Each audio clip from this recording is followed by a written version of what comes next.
So for an entrepreneur who's just getting started, where do you think their energy should be spent? What are the things they should be studying that will give them the biggest results with the least amount of time?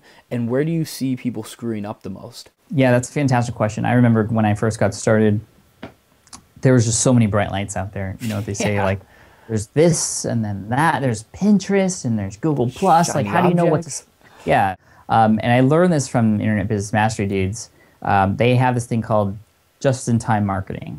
So basically what that means is whatever your next step is, just focus on that and just that and do everything you can to just get that done and then focus on the next thing and then the next thing, one step at a time. And really that just has changed my way of thinking because, well, you know, this book, it was recently, that's what I was focusing on.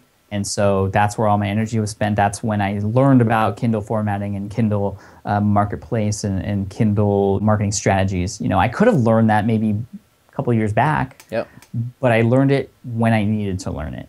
And so that made me just focus on that and not get worried and distracted about everything else. What is the path that you're going to be on? What is it that you want to do next? And I think that's also where a lot of people get hung up. Well, they're at a point where they can choose to do something new. What do I do next? What's going to be the next best decision for me?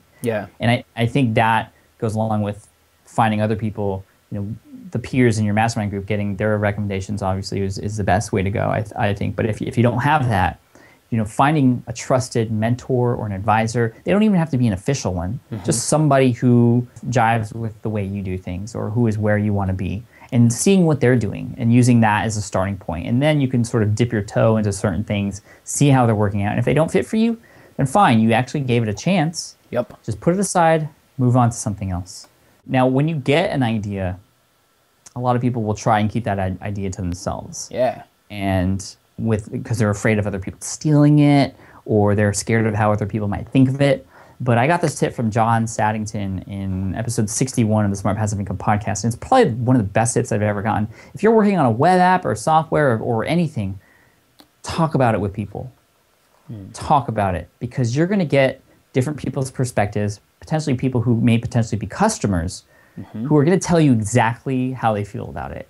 And so there's no more guessing involved.